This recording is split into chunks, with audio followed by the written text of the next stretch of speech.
120 ঘন্টা পার, 700 foot কুয়োয় 170 foot গভীরে আটকে রয়েছে 3 বছরের চেতনা। শিশুটির নড়াচড়াও বন্ধ হয়ে গিয়েছে, আশঙ্কা আরো বাড়ছে। পাইলিং মেশিনের সাহায্যে ইংরেজির এল আকৃতির সুড়ঙ্গ বানিয়েছেন উদ্ধারকারীরা। শনিবার এনডিআরএফ এর 3 জওয়ান অক্সিজেন সিলিন্ডার নিয়ে সুড়ঙ্গে নামার কাজ শুরু করেছেন। 120 ঘন্টারও বেশি সময় পেরিয়ে গিয়েছে, কিন্তু এখনো উদ্ধার করা গেল না রাজস্থানের বছর 3 শিশু চেতনাকে।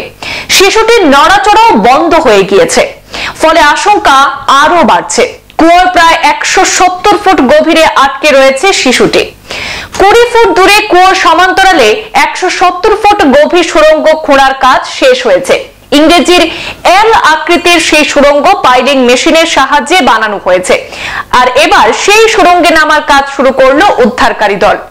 স্থানীয় প্রশাসন সূত্রে খবর, শনিবার জাতীয় বিপর্যয় মোকাবেলা বাহিনীর 3 জওয়ান অক্সিজেন সিলিন্ডার নিয়ে সেই সুড়ঙ্গে নামার কাজ শুরু করেছেন। স্বয়ংক্রিয় যন্ত্রের মাধ্যমে সুড়ঙ্গে প্রবেশ করছেন তারা। জেলা প্রশাসন জানিয়েছে যে এখনো বেশ কয়েক ঘন্টা লাগবে শিশুটিকে উদ্ধার করতে। শিশুটি যাতে 170 ফুট থেকে আরো নিচে চলে না যায়, তার জন্য আগেই যে আকৃতির হুক এবং আমব্রেলা ব্যাস তৈরি করে আটকে রাখার ব্যবস্থা করেছেন উদ্ধারকারী দলের সদস্যরা। 6 দিন হয়ে গেল চেতনা কুয়োয় আটকে রয়েছে। বছর মাত্র 3 সেই শিশুটি, তবে তার নড়াচড়া কিছুদিন আগে পর্যন্ত পাওয়া গেলেও কাল থেকে তার নড়াচড়া বন্ধ হয়ে গিয়েছে বলে স্থানীয় সূত্রে জানা গেছে। আর সময় যত গড়াচ্ছে তাই আশঙ্কা তত বাড়ছে। প্রশাসন সূত্রে খবর, 170 ফুট গভীর সুড়ঙ্গে নামার পর আড়াআড়ি ভাবে আরো 10 ফুট গর্ত খুঁড়তে হবে, তারপরে শিশুটির কাছে পৌঁছানো যাবে বলে ধারণা। কিন্তু শিশুটির পরিবার এবং গ্রামবাসীদের মন মানছে না। তাদের একটাই প্রশ্ন, আর কত দেরি, আর কতক্ষণ লাগবে চেতনাকে উদ্ধার করতে? তার পরিবারের অভিযোগ যে উদ্ধার কাজ নাকি ঠিক মতো হচ্ছে না, যদিও সেই অভিযোগ মানতে নারাজ জেলা প্রশাসন।